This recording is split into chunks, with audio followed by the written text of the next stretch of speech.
guys, welcome to another WoW Weekly with Myst. And for this week, we have the PvP Brawl, South Shore versus Terran Mill. Time Walking will be back, and it's going to be Kata. I'm looking forward to this week's Time Walking because I've been waiting for Kata to return. I have one final item that I need to buy, and then I'm back to being caught up on my time walking, and that is a toy that is sold through the Kata one. It costs 3,000 currency, and yeah, I've just been sitting here waiting for Kata to come back. So super hyped to be able to buy that toy, and then I will be all ready for when Legion time walking shows up in an upcoming patch, as we all know, because I've been talking about it for 3 weeks. And yeah, also we have Brewfest that will be going on till October 6th. A ton of achievements you can get through that event if you like achievements and like to do things. And it also can get you a mount later on when you do your What a Strange Trip It's Been, which involves all the world events. So if you're going after that, you definitely don't want to miss any events throughout the year. We also have Harvest Festival, and that is going to remain in the picture till September 24th. And that is the events for this week. As for goals and accomplishments, so accomplishments, I didn't do a whole lot, but I did get a couple of things out of the way. So the first one is this right here. Here's a screenshot of me looting and handing in the Depths of Alder. So this is one you go after rigs to get it, and it has taken me, at least a couple of years, right, to get this. I still need 2 more, and these are some of the toughest parts of Mechagon for sure. The drop chances are rough, so I was really happy to get that finally. So mediocre accomplishment there.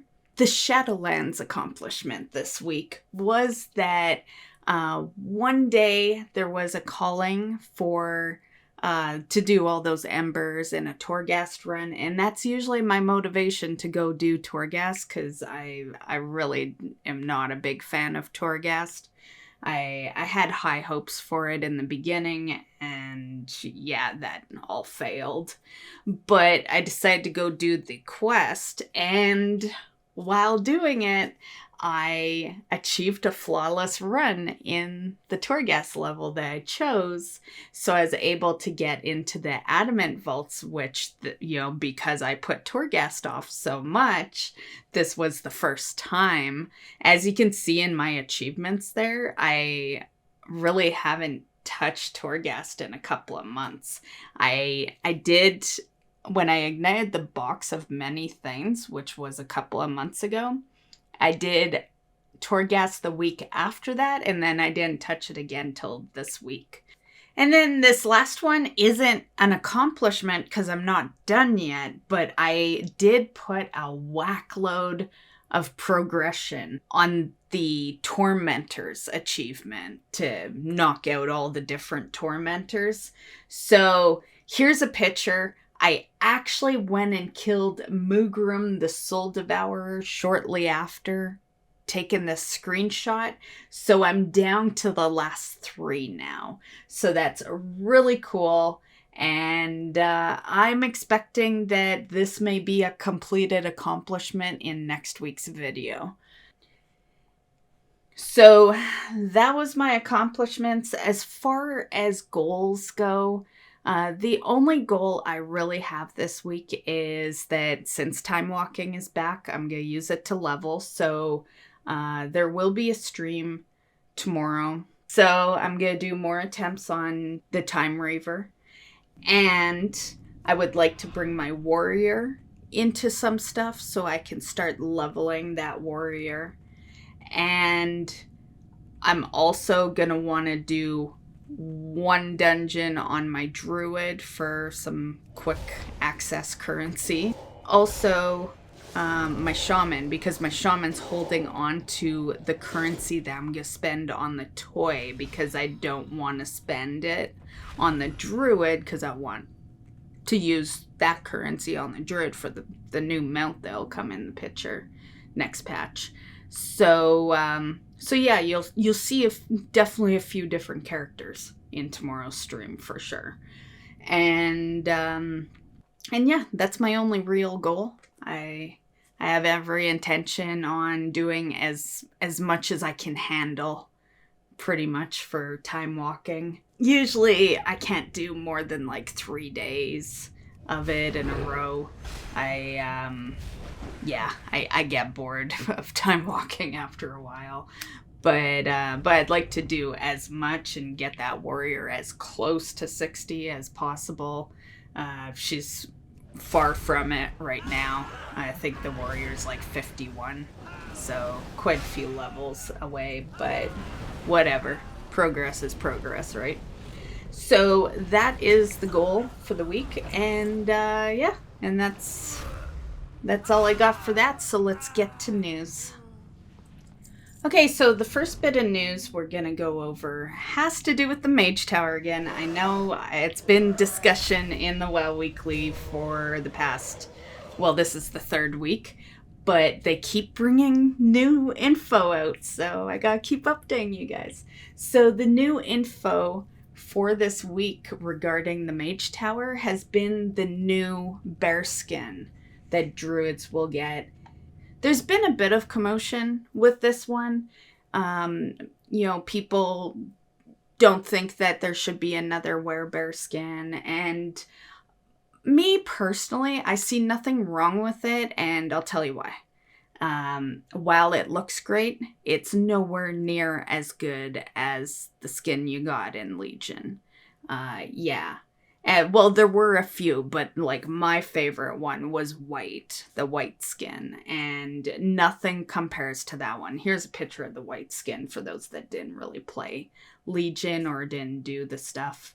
I personally always favored the white one and the black one. Those were my 2 favorites. I like the white one a little more, which is weird because I usually tend to favor black, but the white one, I love the eyes on the white skin. So this, what you're seeing on screen right now, these are the original Legion skins. They are not returning. I'm just showing you for some like history for those that maybe didn't play back then. The one that you will be able to obtain in 9.1.5 is this one. The one I showed you at the beginning of all this talk, but this one with the green fel, that is the one that you will be able to obtain. A lot of people are upset about this.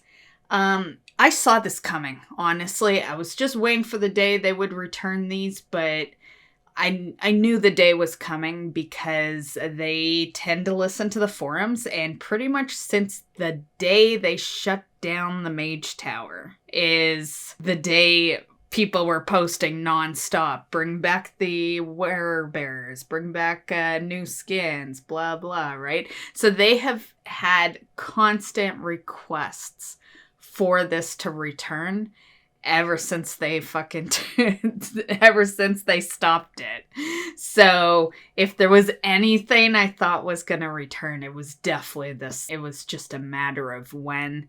I guess I can understand people's hate right now with it because, yeah, unfortunately, you're going to have a shit ton of people running around with a werebear now because the difference is those ones got removed with the Mage Tower, whereas this Fel one, it's not getting removed. You can try every time Legion Time Walking shows up. So at some point, every druid will have it. Rumor is they're going to try to make it tough like it was in Legion. I will say that just for those that are unaware, you're not going to be able to just go and get your skin. Like, these were serious challenges. It definitely took some effort to get past a lot of these challenges, and that goes for all of them. I'm not just talking Druid. Like, they were all pretty huge challenges. So you definitely gonna want to know your shit. So in other words, if that's a skin you're interested in, start getting familiar with Guardian. Also, in last week's video, I had mentioned that there was a possibility the Soaring Spelltome mount would come into the picture. We got more info on that.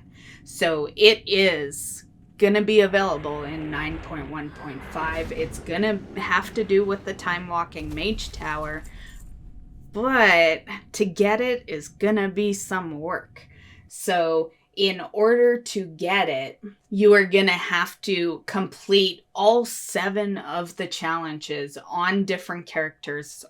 So this is going to be a heavy duty achievement for sure. Now, keep in mind that this is not exactly how the mount might look. The mount model is not confirmed. There's just been a bunch of concept art out there for it. The next piece of news has to do with the Hall of Fame. So the Alliance have conquered the 100 guilds defeating Mythic Sylvanas, which means that on this next reset, we will have cross-realm for Mythic, so you will be able to start grouping up cross-realm and do some Mythic progression. Also, this past week, we were able to get to Renown 70. So for those that are unaware, there is mounts at Renown 70. They cost 7,500 anima, so it's a bit of anima. But if you've been stockpiling it, yeah, you don't need the offerings or any of that. It's straight anima and that's it. So it's a nice, easy spend. And so these are the mounts.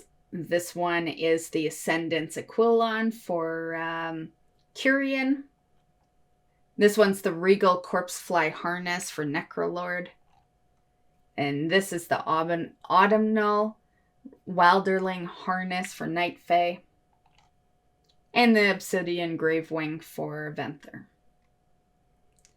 Another bit of news that we got, and this one I really like. It has to do with the Grateful Offerings.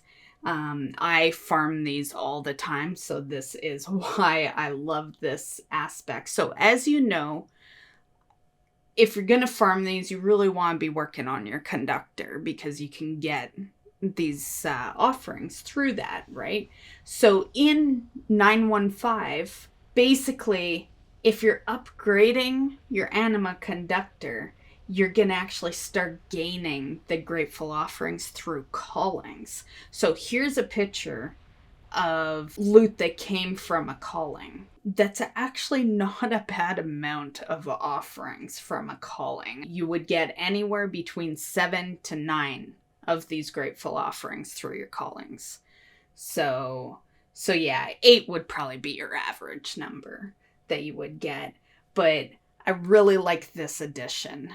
And yeah, it'll help motivate me because honestly, when it comes to callings, I only really do the callings for the places I still need stuff for, which honestly is only, like, as far as Paragon stuff, I'm still working on Kyrian for a toy and Night Fae for a mount. Go figure. You know, I don't have my own Paragon Caches mount.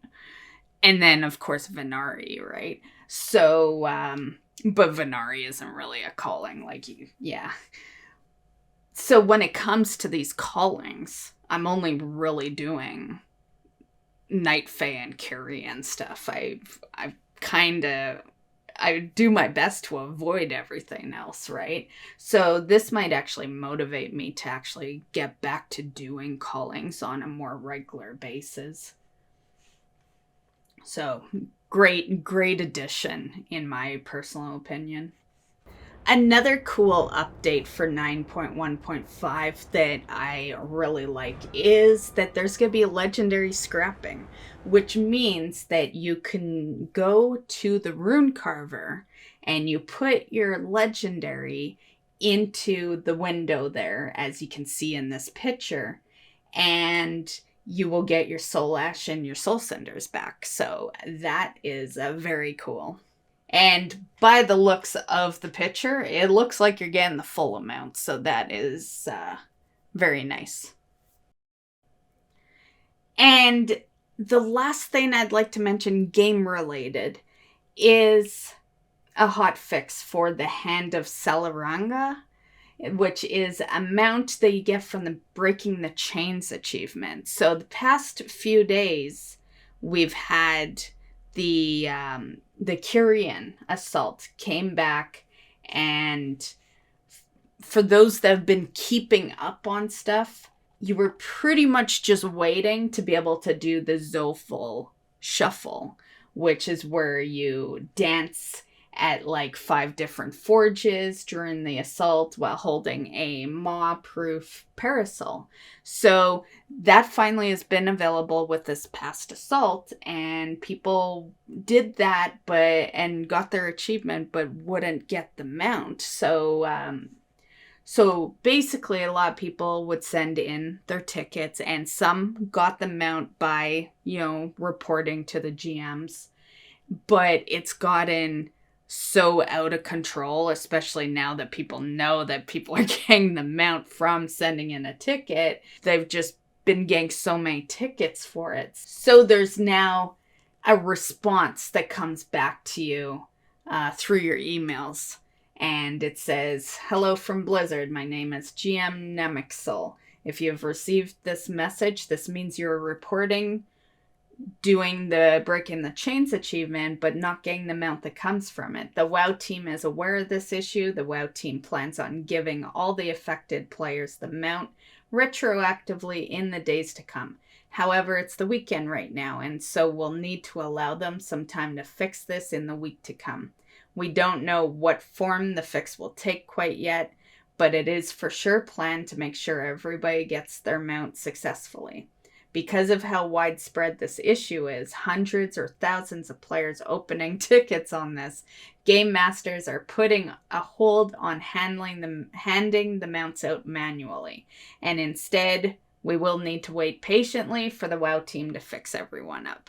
So if you have done the achievement and you don't have the mount yet, just wait a couple more days. By the time this video goes live, the weekend will be over, and you should either have it or they should be really close to submitting the mount to you. And also, one last thing to note on this topic is that the Breaking the Chains achievement is now account-wide. Okay, so WoW related, but not real, gameplay related here, but the big love rocket, they have changed the icon. So as you know, or for those that have watched my videos or streams in the past when I farmed that love rocket, I always tend to call it the pink dildo mount. That is exactly how I word it. And honestly, the icon is a big reason for it, but the mount is also a big reason for it, So that's not going to really change me calling it that. But they have decided to change the icon. So the icon, at least the icon looks like the mount now. I never really understood why they had that old icon, because the mount never looked like that. So yeah, at least it looks like the mount.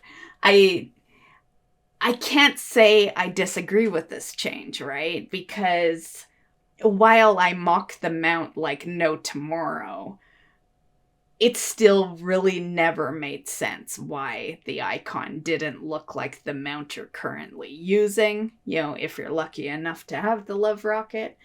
And so I do still think that's a good change. Yeah. Now, on the topic of changes, paintings. So the paintings have been a hot topic this week.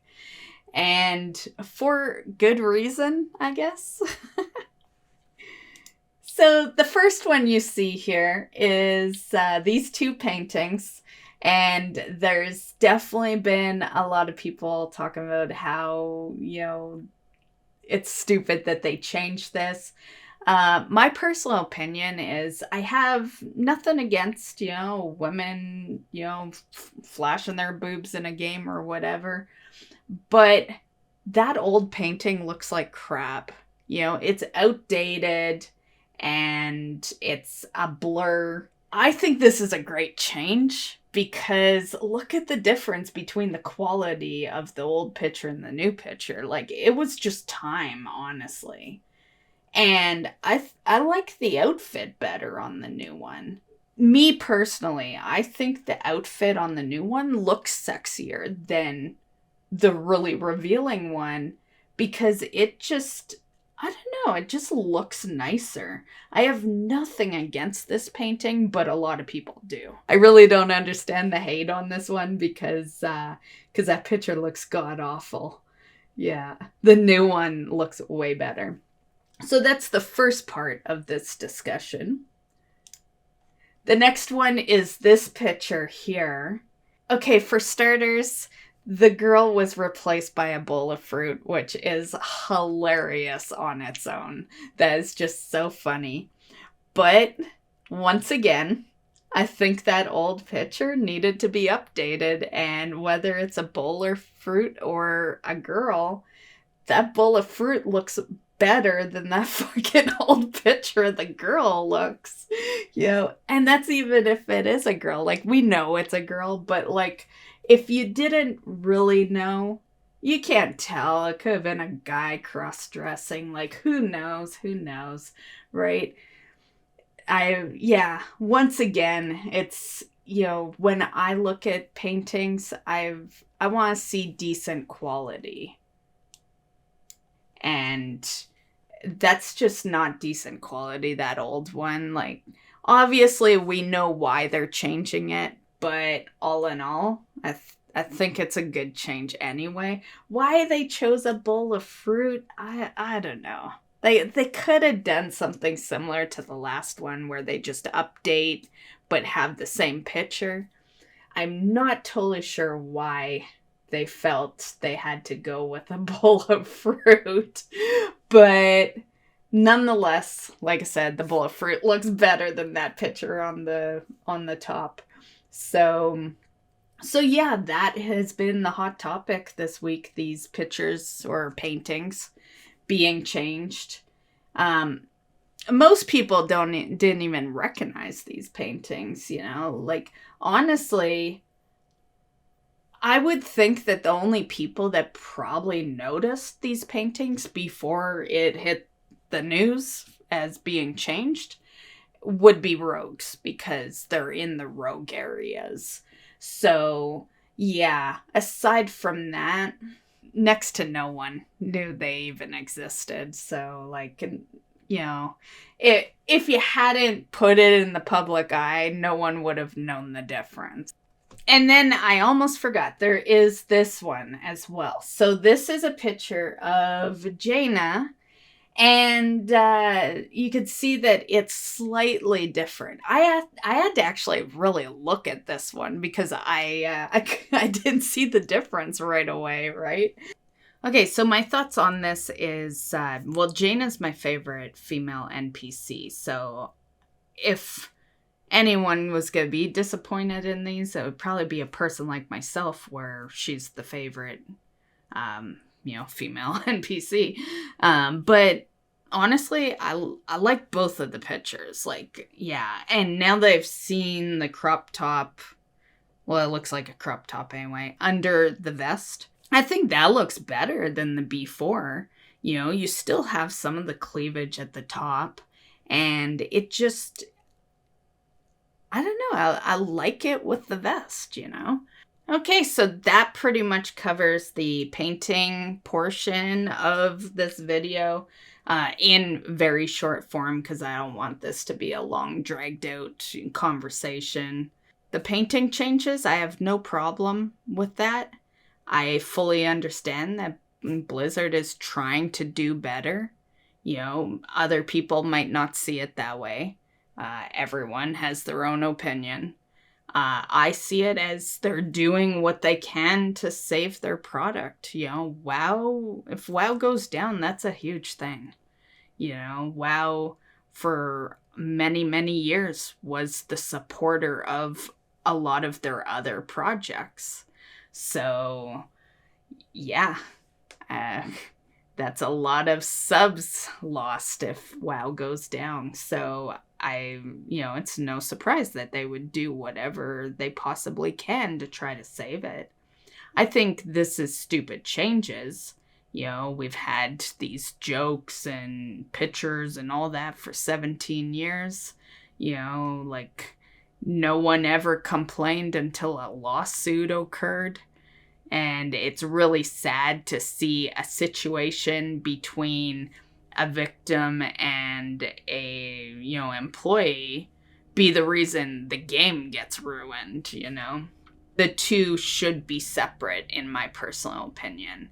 The player base should not be punished for what an employee did to another employee. They should definitely be separate things. But the unfortunate part is if they did nothing, then the community would be, hating that, right? There's no win for Blizzard here. Whatever they do, they're always going to have those people, showing hate. People are sensitive nowadays. Very, very sensitive. I briefly talked on this in one of my past streams, how, shows that we used to watch when we were kids can't fly anymore, in this world. And it's because we live in a more sensitive world. People get more butthurt. They get insulted.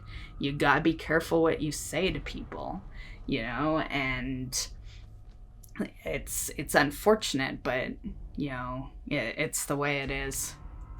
Okay, so the next piece of news has to do with the /ignore command. So they have decided to make this account wide. This should have been account wide from the very beginning, honestly. Before, if you would /ignore a player, they could just go hop on another character of theirs and then continue harassing you on that character. So now, if you do the /ignore, it will block all of those characters on the ignored player's WoW account. So this definitely was a long time coming. Good change. And it's too bad all this shit had to go down, and in order for them to do changes that should have been there from the very beginning. Luckily, I have honestly never had to ignore anyone. Maybe it has to do with the fact that I'm so antisocial anyway. And the most social I am is right now. Me being a content creator is the most social I pretty much get. And it's one of the biggest reasons that I decided to do YouTube and stream. It's to get back into, back to being a social person.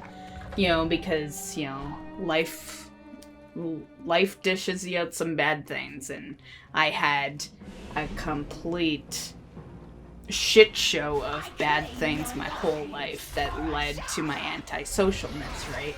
Along with that came me not giving a shit what people say or do or anything, right? So I have never really had a need to ignore because I just don't care enough about what people say. But for those people that have had to do that, because that is a form of harassment, so and it is definitely a good addition so that you're not being harassed in the chat, because I know not everyone is like myself and can literally just pretend they didn't see something, you know. Words affect people sometimes, and yeah. I still think that should have been there from the very beginning, though, for sure. The next piece of news has to do with Classic WoW. There's been some changes to some of the drops. So, they're doing some double tier token drops and reputation PvP gear in the Burning Crusade Classic. So 25-man raid bosses that normally drop just the 1 tier token are now dropping 2.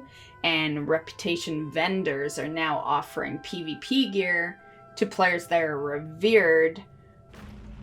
And the last piece of news that I have for you is Diablo 2 Resurrected. And I just wanted to remind you guys that this is the week. So Diablo 2 Resurrected will officially launch on September 23rd, which is Thursday. And yeah, so I hope all of you guys that plan on buying it, or maybe you've already pre-purchased it, have a blast in there. There's been some interview stuff where they're talking about how they're not opposed to some new content. So who knows, maybe down the road there might be some new content added into D2 Resurrected. I'm not sure how I feel about that. I'm not against it, I guess. I don't know. You guys will have to let me know. Would you want it to be exactly the same, or would you welcome, you know, maybe some new additions to Diablo 2 Resurrected? I kind of welcome it, because, you know, if I wanted to play original, you can still play Diablo 2, right? I did read through this lore page. So there was a post going through all the lore through Diablo 2 Resurrected, and I thought you guys might be interested, you know, those that read, because this would entail a lot of reading. But those that are interested, I am going to have a link to it in the description, so you can go check that out. And yeah, it's a whole page of like just a little recap of everything lore-wise. And that concludes WoW Weekly with Myst. So I hope you enjoyed this week's episode. And I hope you're still having fun in WoW. And we'll see you in the next video. Bye, guys.